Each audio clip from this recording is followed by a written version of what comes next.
Well, you mentioned the Ghiblification of everything. Yes. I want to talk about that because it's hot right now. And Yes. and we participated as well. We were Ghiblifying things. The whole Ghiblification was interesting because there was a whole raft of people that came out and said, this is awesome, this is great. And there was a whole slew of other people, Yes. particularly content creators, were saying, this is terrible. But imagine if Studio Ghibli was going to launch a new movie, maybe even pre-sale it in the next 3 to 6 months. Do you think it would sell more now or less? Definitely more. There's a thread there worth pulling on, which is that things of value, and money in particular, being social, and effectively money is essentially a social currency of form. Yeah. It only has value because it's shared across. So in fact, the distribution of money and the fact that it's in everyone's hands is actually why it gains power as well, right? All right, Yat Siu, co-founder and chairman of Animoca Brands. Thank you so much for being here, man. It's a great pleasure to be here in the flesh. In the studio, yeah. We started out, you joined us remote. Now you're seeing Coinage up close and personal. Thank you so much for making the trek. And I guess there's a lot to talk about. We talked about a little bit of it last time you were on the show. But this time, so many updates, including the new project with Sony's blockchain and getting that off the ground. And stable coins, regulatory changes, everything this time around yet. But why don't we just start with the Sony news, because I think it's really cool in terms of what you guys have already started and now bringing Sony along for the ride as well. Talk to me about what the big news is over there. Well, I mean, broadly speaking, the big news is a partnership with Sony on their Soneum blockchain to launch Anime ID and other partnerships around bringing content and services to the Sony blockchain. Yeah. Sony, I think, needs no introduction. I mean, Sony PlayStation, Sony Music, Sony Film, it's one of the largest media companies in the world. And I think it's interesting to note that when Sony actually first launched Soneum, it was actually a largely muted release outside of, outside of certain circles. Yeah. Even within the US sort of Web3 circles, they were not really paying attention to it. It was kind of interesting. But I think still to this date would probably be the largest enterprise in the world that actually has launched a blockchain. Right? Yeah. I mean, I think we should just celebrate that. That's just amazing. And of course, for us, the interest is working with them, not just adding value to the blockchain, but also leveraging the network that is Sony. So that's powerful. And of course, Sony is based in Japan. It's headquartered there. And Japan is a home of manga and anime, which of course everyone knows. And so with the partnership that we have with our Animoca Brands Japan office, San Fran, Tokyo, and sort of the Anime Foundation, we're launching basically Anime ID, which is basically a way in which someone who is a fan of anime can sort of build their reputation and sort of construct essentially their anime sort of like a framework network ID on chain, which they can validate. And then from there, obviously it can be form as distribution points for sort of other anime content. Japan still remains the largest producer of manga and anime in the world, and that kind of makes a lot of sense. And Japan's an interesting market where Web3 hasn't really been fully cracked yet. Yeah. In the sense that, of course, most of the world still goes for an adoption path, but Japan is broadly a little bit behind when it comes to adoption. There's a couple sort of macro reasons, for instance, unrealized gains still get taxed before, trading isn't that popular in comparison to places like Korea. Yeah. There's many sort of systemic reasons why that's the case. But that actually also means that that's a big opportunity because we're talking about, what is it, third or fourth largest economy in the world that still isn't on chain, as it were. Yeah. So that's something sort of worth noting. And Sony sees that opportunity, which is why they're excited about this. Well, I mean, that's why before we started this, we were talking about kind of the divide between the West and the East, the idea of Asia as a market. And the U.S., with all the changes that are going, that are happening now in 25 as regulatory clarity finally arrives. Yes. I think it's kind of interesting to see individual markets kind of waking up at different times. And I guess how, like you said, it kind of did go under the radar. Not a lot of people were talking about Sony starting their own blockchain. That's right. Like as an ETH layer 2. Yes. It's kind of wild. I mean, you're right. I think it is kind of like a moment in time to step back and think about how far we've come. Because if you're in the space, it's kind of like being a frog in a boiling pot of water. You don't really see these changes happening. Yeah, I think one of the things, of course, is out of sight, out of mind a little bit. If it doesn't seem to affect you, then somehow you're not sort of bothered by it. But I think the other thing, of course, is that there's so much attention going on in the US right now, right? Not just because of what Trump is doing, Bitcoin sort of, reserve, and of course the whole sort of opening up, let's say, of the US being sort of much more friendly towards crypto. I think there's a lot of things that the US still needs to do. Obviously, the big driver is the stablecoin bill that is obviously being pushed through and being deliberated. But remember, at the end of the day, there's a lot of talk at the moment in terms of, this is okay. There's been people saying, we think meme coins are, for instance, like collectibles, right? However, it's not really been written into law yet, right? It's these are comments and statements, and of course, it's very positive that the SEC has essentially withdrawn itself from a myriad of lawsuits and cases, most notably things like ApeCoin, or of course Ripple, and all of those guys that they've basically sort of pursued OpenSea as well, and essentially sort of stepped back from it. That's great news. But what we still don't have clarity in really is, okay, so what is actually okay, right? So we know that you find that this is okay in a way, but exactly what does that mean, right? And I think the definition of what is a utility token versus a security will be very, very important, because I think the rest of the world will end up following that sort of framework, which I think is critical. Because even if you look at Asia, I mean, Hong Kong, Japan, of course, Korea is one of the largest markets when it comes to crypto trading, for instance. But the regulations there still need some clarity. For instance, Hong Kong is quite ahead in terms of, for instance, stablecoins. We can talk about that a little bit later. Also have given licenses to several more exchanges. So, really, really come sort of, really quite forward in comparison to where they were, say, 3 years ago. So Hong Kong is really quite Web3 friendly. But again, there is question marks around, okay, so, right now, what is a utility token? What is a security token? These are things that haven't been fully classified, and I think the US could actually sort of demonstrate a lead in that. Places like Japan, for instance, already have, one thing I've been telling people ages ago, that Japan is actually one of maybe the only country in the world, that certainly that I know of, that already has a token listing framework. So if you want to list a token in Japan, the sort of the FSA there has an approval framework. So the tokens that are there listed, for instance, like SAN or ApeCoin, for instance, they're completely legit, right? Which is actually approved by the local regulator.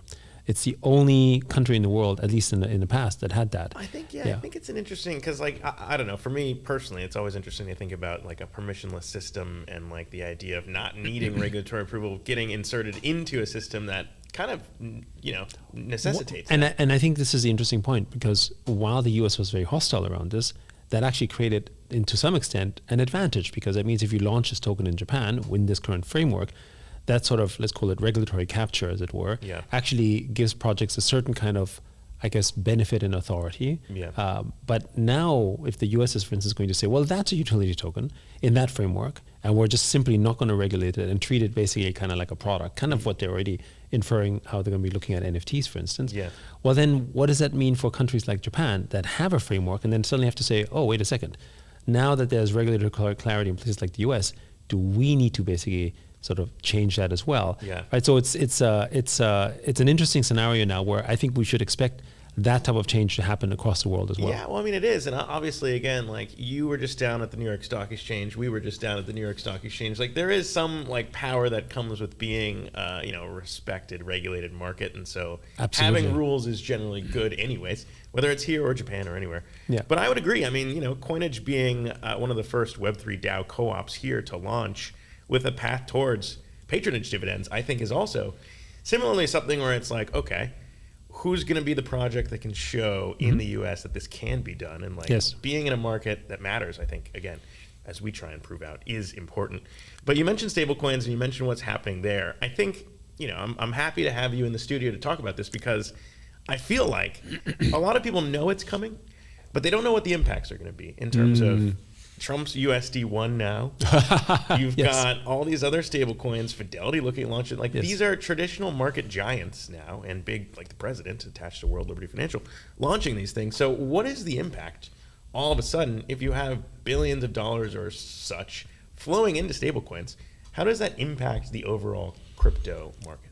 So first, I think I said this last year, I think we've hit this institutional era of crypto, meaning that we can no longer look at sort of crypto purely from the consumer standpoint, which kind of, the consumer retail narrative was really what was driving crypto in a big way. And no one's done that more than Animoca. I feel like you guys really led the consumer. I mean, certainly in the gaming and metaverse side, of course, we've expanded since then. But really, we've hit the institutional era of crypto. And I think that is more relevant than ever. And this is where stablecoins come in. But maybe just quickly on that topic, when you have millions and millions of tokens being launched, sometimes every month, right? Then how do I distinguish which projects have a certain type of grading that I can sort of pay attention to, that I think is worthy, that is something that, someone's really building. And I think in the past, particularly when you look at, for instance, what happened with meme coins, everyone's launching all these meme coins. Why were they launching them as meme coins? Because of regulatory concerns. They were out there saying, it's a meme coin, it has no value, so, wink, wink, nudge, nudge. But in the end of the day, we don't pretend that there's any value, therefore, and we also don't think there's any utility. It's just a meme coin, it's just for fun. Yep. And so we've allowed for the market to sort of create this sort of framework around essentially launching all of these tokens that have no meaning, and it's hard to distinguish between the ones that actually do want to have some meaning versus the ones that actually truly don't, or some of them really are just doing sort of egregious things, right? Yeah. And so we've seen that as well. And we kind of, there's a question mark, for instance, when the Trump token launched and Melania shortly after, what does that, for instance, mean, right? Is that does it really have no value? Are people buying and thinking that there's no value? Like, there's a whole question around that. And of course, market cap aside, there's a kind of social value attached to it. But, when you look at that, and when you basically see that sort of framework, then if you're someone who wants to get into the space, how do you distinguish between what is sort of worth your time and what isn't? Yeah. And that's the institutional era. So meaning that these are projects that are backed by certain companies or built by certain companies, whether this is us as Animoca or someone else. The point is that you can see the team, they're accountable for the success of the project, and they know that they're actually building towards, offering utility or services or whatever it is attached to it, or building an ecosystem, right? These are things that people have to more and more understand. And so I think we're now hitting that era. And this is where being more institutional grade, institutional ready, which is what we're doing with stablecoins, for instance, is one such example. Now, what's happening in Hong Kong, and I think this is unique, we're going to talk about stablecoins broadly as well, but in Hong Kong is that we have a joint venture with Standard Chartered and Hong Kong Telecom. Now, again, so just to understand, right, Standard Chartered is a note-issuing bank in Hong Kong, one of the largest financial institutions over there. So, for anyone who's been to Hong Kong, when you actually take a look at the dollar bill, the Hong Kong dollar bill, it will either be printed by Bank of China, HSBC, or Standard Chartered. Yeah. So they're a big boy. So they're one of the note issuers. So people look at it and say, oh, okay, fine. This is actually one of the note issuers that are issuing a stablecoin. That's important because it gives credibility and safety. At the end of the day, we need more trust in the space. And one of the biggest challenges is that, we within Web3 are like, yeah, Tether, Circle, no problem.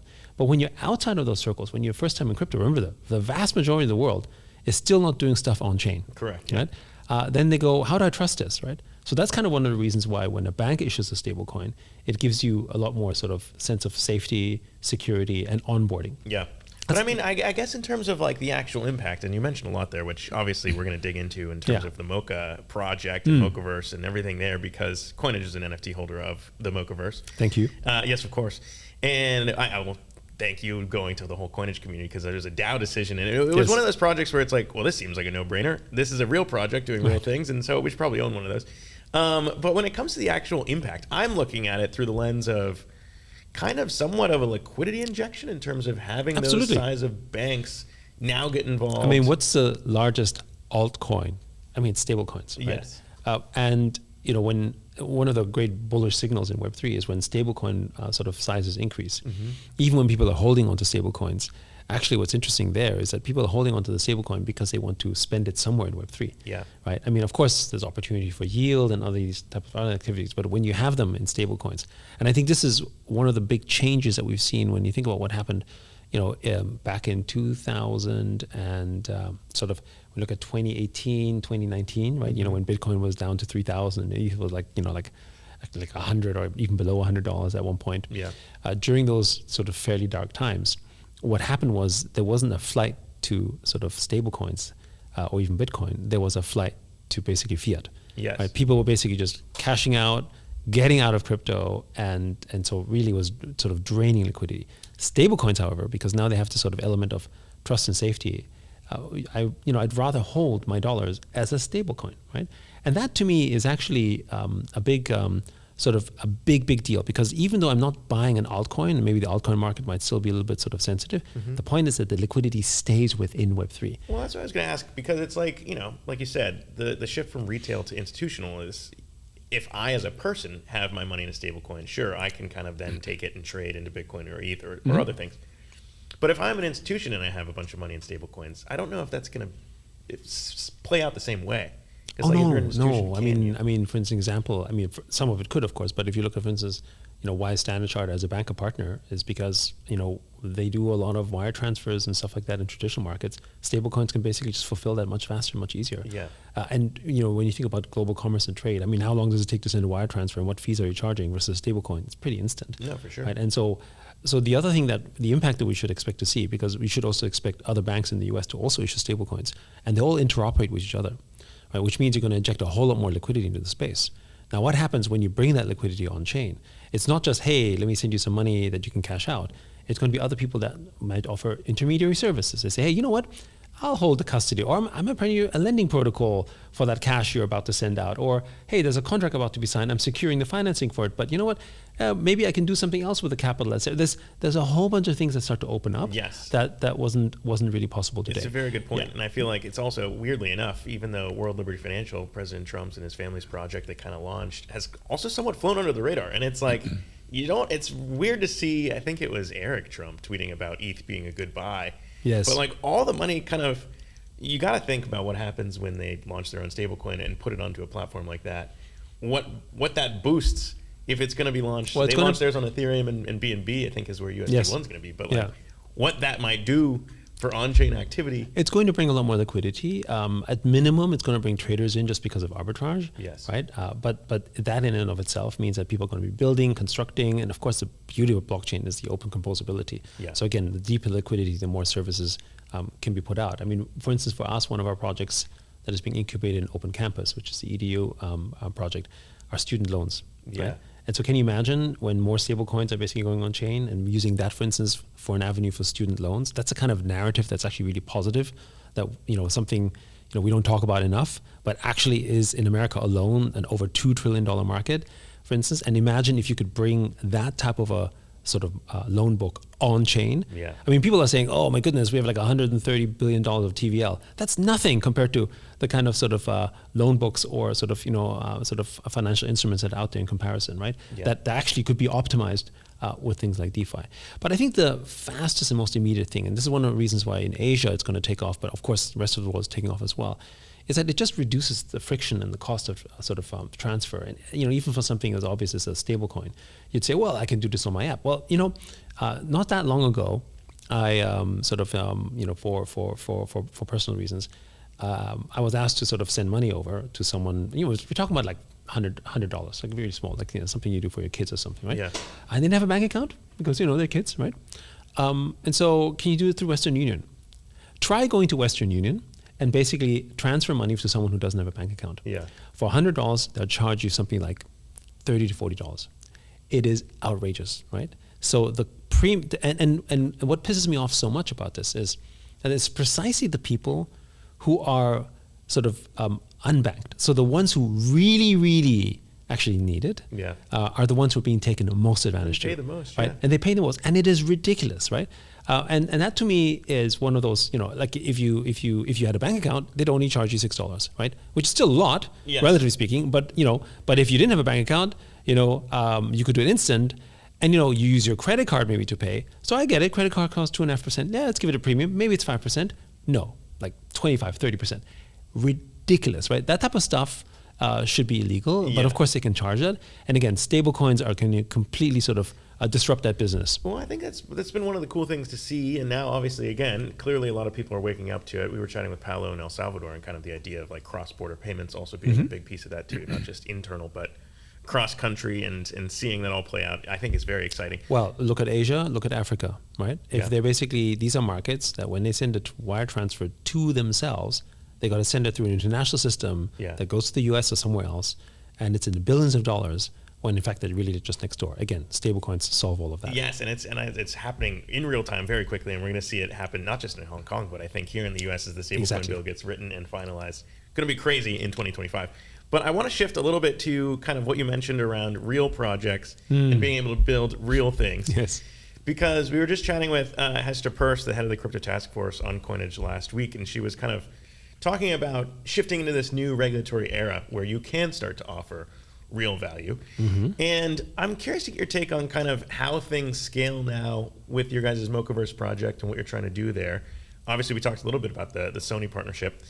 What else is there to come from it? Because again, at Coinage, we were just like, this is an obvious real company building, real NFT project, but the long-term goal, is it really to kind of give the value back to NFT holders? Because that's very much like what we're trying to pioneer. I mean, not just NFT holders, but also token holders, right? It's part of a community construct.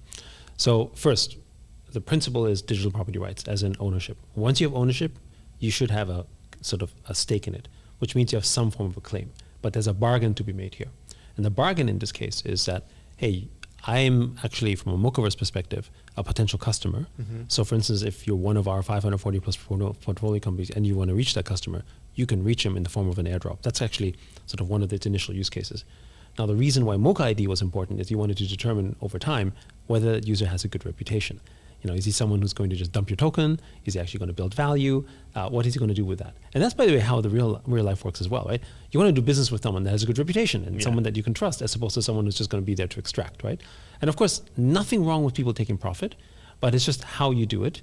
Are you doing it to the detriment of the project, or are you doing it in a way that will help the project over the longer term, right? These are sort of the kind of bargains that we need to understand. And, you know, we need a reputation framework around that. So that's in sort of the genesis of Mocha ID and what we're trying to build with Memecoverse. So the real value perspective here is at least in the initial, before we get into the reputation framework, is if I'm basically launching a project and I want to basically tap into the, you know, close to 2 million Mocha ID holders, some of them that include NFT holders as well, then I have a base of people that have quite a bit of capital. So these are sort of, let's call it high net worth individuals that I can now draw in as customers. Now, when you think about the world of advertising, what do we do today? We spend tons of money, in fact, billions of dollars, like for instance in the gaming business, we spend over $100 billion advertising where? Apple, Google, Facebook. And then what happens is that they find us customers, apparently, right?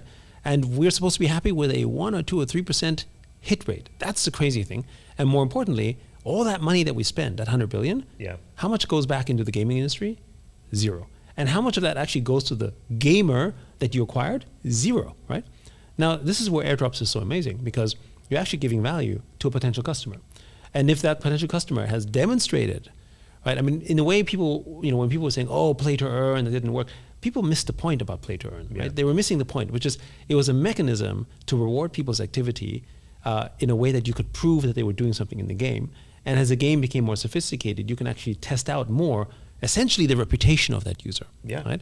And then from that, you can create a score and a value, which then contributes the essentially advertising dollars back into the player. That doesn't mean you play the game because of it, but it actually means that there's a way in which value is actually shared back because they help construct bigger network effects. So all we're trying to do is help people build bigger network effects. I think that that's the big piece that, like, again, you understand this, I understand this. Like, people in Web3, I think, understand it. But to your point earlier, it's like, if you're outside this world, you don't really see it that way. But like for us, like with our model too, it's very much the same thing. It's like by tokenizing something, by giving someone ownership, you're creating not just like a passive, for us in the media space, our whole idea is like, Web2 is really good at letting creators amass followings, right? They have like a bunch of followers. But there's a wall between them and their audience. Like they're just a one-sided relationship. In Patreon, you can subscribe, you can pay them, but you don't really own anything with them. And I think what's really cool is that, like, I see it as Web2 built a good way for a creator to amass an audience, but Web3 is unlocking a really good way for them to build and own something together. And I think, you know, in Web2, and that's just because of the history, people are just too accustomed to the one-sided marketplace. I mean, sure, if I'm in Patreon, I can offer a service to you and I can create content for you, or I can maybe even personalize something, but it's still one-to-many, right? What happens when you have a token economy is that it's many-to-many, right? And where actually, I know you have a token, I have a token, or you have an NFT, I have an NFT, and basically we can validate that relationship. And I can prove that you have ownership, and therefore I can trust you, or I can do business with you, or I can have the comfort of the fact that you're a serious person within that community. And from that, I can construct new things and create new businesses. And, you know, when you talk about L1, L2s, that's actually how people compose and create new layers on top of them, because I only interact with people who own the token, because without the token, they can't do it. Right. So there's in many ways an L1, L2 is effectively really a membership service in a sort of in a very simplified way, because if you don't have the token for the gas, then you're simply out of the community. And there's enough value in the community that I'm willing to do that, right? That bargain is worth it. Well, I just feel like, I don't know, for us and myself, speaking as a creator and building Coinage, it's kind of opened doors that I didn't even think of. It's like all of a sudden you've created a network, like to your point on network effects, we've created a community that co-owns Coinage together. Yes. And so people have come to us with ideas, interviews, business deals. Like we spun up our own validators now. Yes. Because of someone in our community being like, hey, this is a good way for us to do. Exactly. And it was awesome because it's like, okay, when you have aligned interests amongst a community with a shared mission, and this is kind of where I think we can shift into the idea of building community now and how it's changed over the years. Sure. Because, I think back to Constitution DAO as like a good example. We were just chatting with the co-founder of that project. Yes. It's like, it opened my eyes to be like, oh, wow, Yes. you could raise $40 million together, even though it was a silly mission to go buy the Constitution. They raised $40 million in like 10 days. That's right. And they were going to own something together. And then we kind of evolved into Memecoins, which is a very different way of looking at like ownership together versus like holding a token that you might dump and sell before the next guy, and like kind of changing it from like incentives being aligned and network effects to somewhat of a PvP game. Yeah, so I think we need to distinguish between token owners as a framework you just described, building networks together, versus trading, which is part of building networks, but is by its nature much more adversarial, because essentially you're trading against someone. But what happens when people trade with each other, and I think that's why it's still important, they still play an important part, is that they do create energy and they create velocity. One of the things, I don't know if I said this on your show, but I look at meme coins or just tokens broadly as a kind of open poly market. As in, they indicate what's happening in the market, irrespective of whether you're taking a bet on it or not, because its popularity gives you, which is sort of a capitalist form of popularity, because people buying the token, shows you where the attention is, right? In many ways, tokens are proxy for the attention economy. And we always talk about the attention economy in Web2, but we haven't found a way to value it, and tokens basically perfectly do that. So I got for a moment, I was kind of cool with my kids because I was able to talk about Chill Guy. And everyone, back in the day, and it was like, well, how do you know about Chill Guy? Because, you're on TikTok, how do you know, right? The only reason I know about Chill Guy is because of the token. And again, it's just sort of an example where it's a kind of information news flow that you get from the attention. Yeah. So whether you like Trump token or Melania token or whatever token that's out there, whatever the sort of positives or negatives around that, the point is that it shows where the attention is, and therefore we shouldn't be surprised that a Trump token would be gain a lot of attention and have a lot of action, just because of where Trump is and how the world looks at him, right? Yeah. So I would say that there's that element. So there is a kind of value that's there.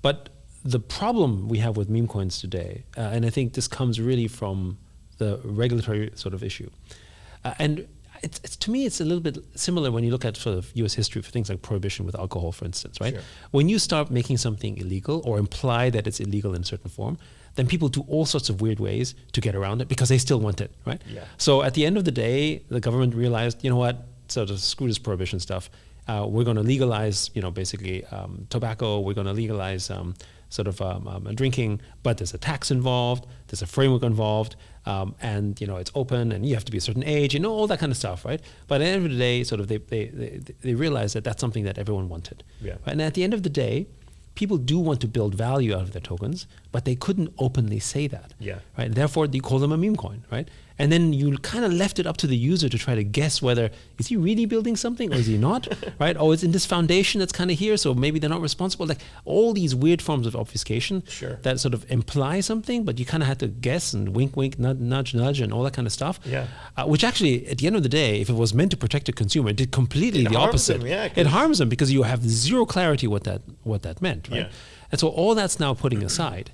Which I may have said this on your show, right? That meme coins are now all going to come out and say, we're going to have utility, we're going to do stuff, we're building. Here's the guy responsible, right? Like all that type of stuff. For instance, most recently with ApeCoin, for instance, right? Yeah. There's now effectively a CEO now for ApeCoin, right? That would have not been thinkable, say a year ago. Yeah. But now you have basically Cameron, who was who's at Yuga, essentially take on an executive role at ApeCoin, right? Yeah. Now, this is actually really good news, really, for the community, because now they know there's a person that's accountable, there's someone who's building, for the future, building together with the community, and it's not sort of this weird situation of, are you doing something, are you not doing something, do I know what's going on, do I not know what's going on? So again, I think it's actually really quite positive. But again, there's going to be the next stage, which is now from the clarity is going to be, so who's actually able to do this, right? Yeah. Right. So just to be clear, right? This is no different when we do venture investing. we get thousands and thousands of proposals, and we of course miss a lot of good deals too. Just to be clear, we can't get them all. But our determination when we make an investment is to say, well, do we think this project has legs? Yeah. Do we think that they're going to survive, or is the founder someone who's going to be sort of mission aligned? Like all these factors come into play, and so how does the end user actually sort of know that? And again, because we can now talk more openly about the projects, we can say, okay, this is how they're going to build utility. Yes. Right. We're no longer we're not in a position where, when we post research, we're not in a position where we have to be too concerned around people saying sort of you're shilling or something. It was the same thing for us too. Yeah. I mean, like we just launched a meme coin and put a whole series together showing exactly every step-by-step thing. And it's like kind of unthinkable even just a few years ago. Because like when we launched our model to have an NFT that unlocks patronage dividends as a co-op in the US, it's like that was back then when like Stoner Cats was getting sued and like Impact Theory was getting sued. That's right. Like SEC was going after everybody. And so like we wanted to figure out a legal pathway, but it's like kind of night and day here in the US as well. And I think the big thing that people don't appreciate about tokenization is that tokenization essentially mass amateurizes access to financial instruments or financifies sort of assets that were not able to be financial before in nature. So, an example, sort of a year and a half ago, sort of I tokenized a Stradivarius with Galaxy. Which is a violin for those who don't know. Yeah, exactly. It's an expensive. Sometimes we don't know. Yeah, exactly. It's one of the most expensive violins out there. I mean, there's a few hundred of them, but the point is that they appreciate in value between 12 to 14% a year, right? And you can still perform them and play them. And one most recently was just auctioned, I think, earlier this year, I think for like $22 million, right? Yeah. So it's just in that. So these are something that most people probably wouldn't be able to own themselves. Correct, exactly. But the key thing was that actually, this may not be something that maybe a crypto audience cares about. However, a musical audience that does not know anything about financial literacy can't have access to it. They do know that a strat is valuable, but because it's so far out of reach, they just can't think of buying it. Now they could have the potential of owning an asset that has emotional connection and meaning to them that could be valuable. And which to me is the path of financial literacy, because that's when you start saying, wait, hold on, I'm interested in this.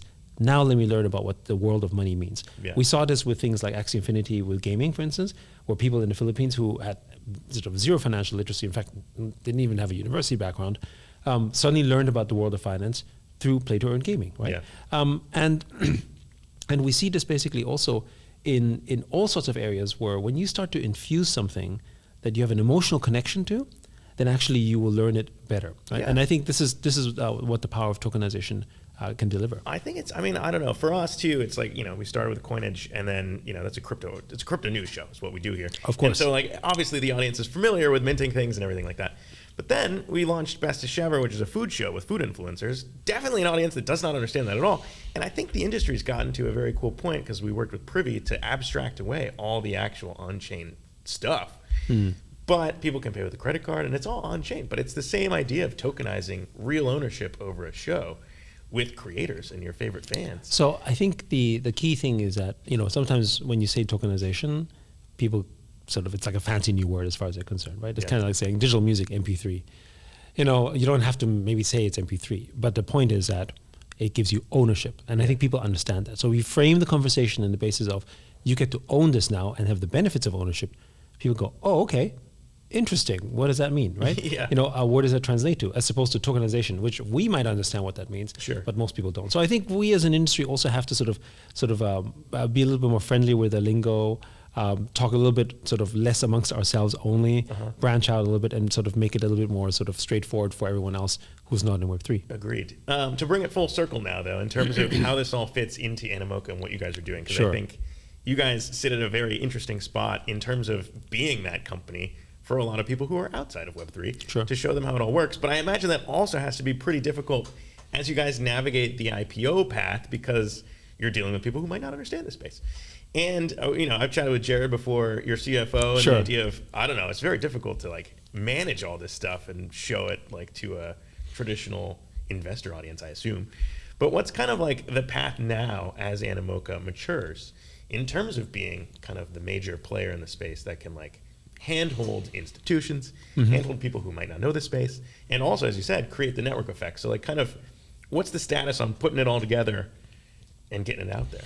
So I think Animoca's role here really, our mission is to deliver digital property rights, and the thing is that outside of an exchange or trading firm, most companies that are doing what we're doing, which is generally in the sort of, they call it entertainment culture, of course, our investing side as well, haven't really demonstrated sort of the financial strength that we have. Right. I mean, just for reference, I think last year we did about $340 million of revenue, close to $100 million EBITDA, and we're sitting collectively, between on and off balance sheet at about $4 billion worth of assets as of last year. Yeah. Of course, markets are wonky, so it's going to be a little bit less as of the last quarter. But generally speaking, we're doing pretty well, we think. And there's not a lot of companies that have that scale and size. We might possibly be the only one that is not an exchange, for instance. Right? Yeah. And I think that's important as a use case to demonstrate, hey, you can be a really, really successful Web3 company that is basically doing things that aren't just sort of, let's call it purely financially oriented, right? Because that's actually what we're talking about. It's about, the future of creators. It's about sort of, intellectual property rights in a way, in sort of the extending that essentially into the digital world, especially in the face of what's happening with AI, for instance. I mean, sort of the whole sort of thing that's going on with Ghibli, for instance. I wanted to ask you about that, in terms of whether or not you feel good or bad about the Ghiblification. We can talk about that, but the Ghiblification, I have some views on this, but the Ghiblification is a perfect example of, should creator rights be protected in this instance, and what's the intention behind that? And blockchain is a perfect avenue for that when you basically do that. Now, for Animoca Brands, our mission, right, is that we want to help the whole world become tokenized, which is what we describe as digital property rights. Mm-hmm. So when we have our digital asset advisory business, which basically does a collection of things that help basically launch as a token, what we're really doing is essentially creating frameworks for these projects to have a form of common ownership within the project that actually sort of is both a valuable experience to the end user, but also something that delivers value to the entire network and helps construct network effects, right? Yeah. And these are ever evolving, by the way, right? The way that you launched a token 3 years ago is completely different from today because we're not in a space that is sort of fixed, right? This is, it's kind of like, launching a website in 1999 is very different from 2000, 2001, 2002, 2003. Yeah. It's really only become standardized, as it were, like with things like Wix, for instance, really probably 10, 12 years thereafter, right? Yeah. We're sort of at the early stage. We're all still trying to figure this out, but I think we've got a pretty good roadmap. And, with over 540 portfolio investments and growing, each of these projects might need support in launching them. And also just quickly on the gaming side of things, one of the reasons we sort of pushed gaming so much, and we think this year will be a big sort of Web3 gaming time, is because gamers already kind of understand the digital world. And again, we looked at these projects to try to onboard them because a gamer, particularly in Asia, was very open to digital ownership and was very open to trading these assets and understanding that value and becoming essentially more financially literate in this approach. Or for instance, what we're now also doing with student loans, same thing, right? Again, if a student receives a loan through crypto and has to repay his loan with crypto, well, that student's basically on Web3 for life, right? I mean, there's no other choice. But also, they understand the frameworks, and then they'll learn about DeFi, and they'll learn about staking, and they'll learn all these extra things that maybe they didn't have to do before, right? So I mean, how do we learn in the physical world around investing? Well, you have to open a bank account first, right? And then from that, you basically learn a little bit about interest rates, and you learn about deposits and so forth, right? Same thing, right? I think we just have to sort of develop that. Well, you mentioned the Ghiblification of everything. Yes. I want to talk about that because it's hot right now. And we participated as well. We were Ghiblifying things. Yes. The idea there is interesting because obviously Story is one blockchain that's all about IP. And I think it's interesting. But also for like our model is the same thing in terms of community ownership, so people can buy an NFT and actually own a piece of Coinage. Yes. And we own the IP together. Yes. And so that's one way of like tokenizing as a community around IP, which I think is interesting. But then you had Studio Ghibli and the co-founder of Studio Ghibli basically saying like, this is terrible because everyone's basically, I guess his point was less monetization of his art, I think, and more so like, this takes us effort and time and energy, and like we built a beautiful thing. But did Miyazaki actually say something? Yeah. Did he? Because I thought that was an old comment from something else that people just inferred. Was it? Yeah. So really? I mean, I might be wrong about this. I could be wrong too. I only saw the headline. So look at me spreading misinformation. Perhaps on my own several years ago, there was someone who showed some video that basically was like, I think it was something Minecrafty and sort of anyway, it was something that was unrelated to this current event. And Miyazaki famously said, "This is terrible." 極めて何か生命に対する侮辱を感じます。 But he didn't say it was terrible because of the technology. It was terrible because it was like, violent and so on. And Miyazaki is a very peace-loving person. Yes.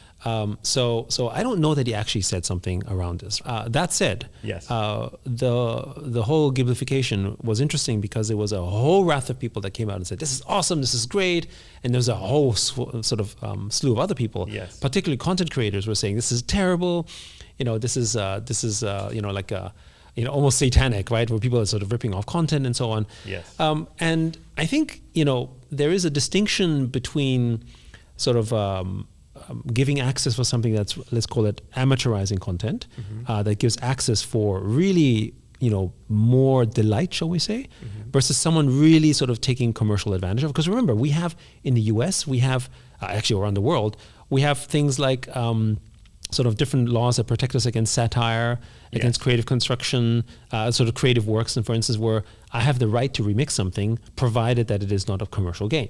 So while I totally agree that if I actually was to launch something that was ripping off someone else's IP content and it was commercial in nature, then it should be shared. And I think blockchain is a great avenue for that. Well, I think it's also interesting because, it brought a lot of people, I assume, who had never heard of Studio Ghibli before.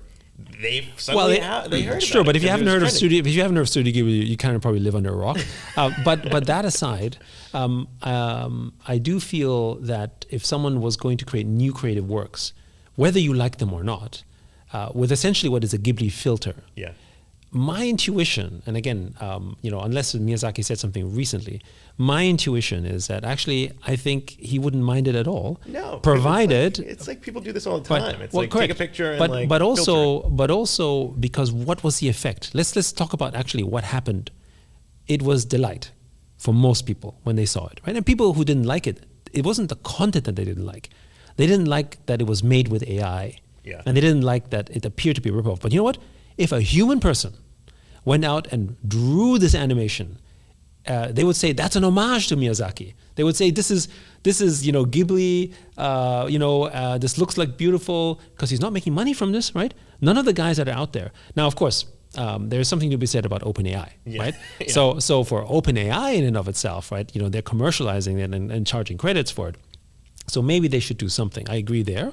However, for the people creating content, right? I don't think we can fault them for that. No, for right? sure. And so I think there is an element around that to be thinking about. But I think it's interesting too, from like a perspective of, like you said, there could be like each time someone does it, there's a kickback to like Studio Ghibli for like. Yes. So let me sort of put this a little bit differently as well, which is I don't know that people want their works to be recognized must always be financial in nature.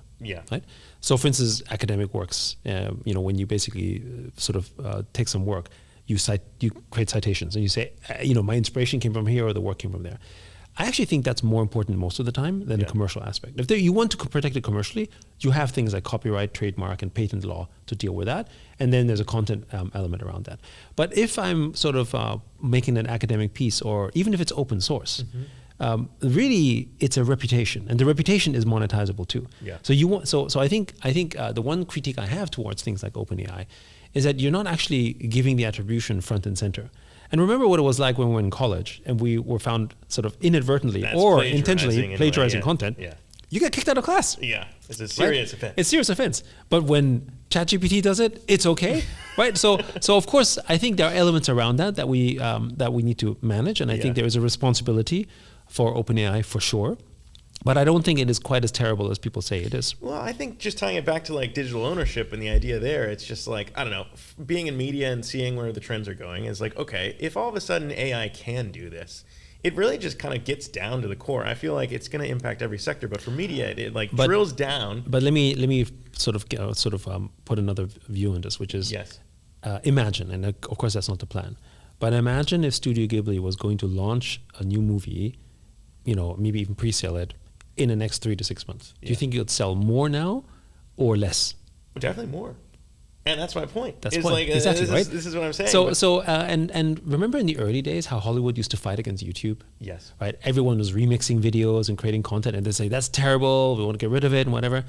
And of course now with Content ID, they have a way of protecting that. But the point is that they fully embraced essentially, the remixing culture I was and just the thinking UGC about that culture. with Severance, and it was like I haven't had a chance to watch it yet, and so there are clips online, spoiler alerts, but it's like now I want to watch it more. Yes, and exactly. so like it drives attention. Exactly. So again,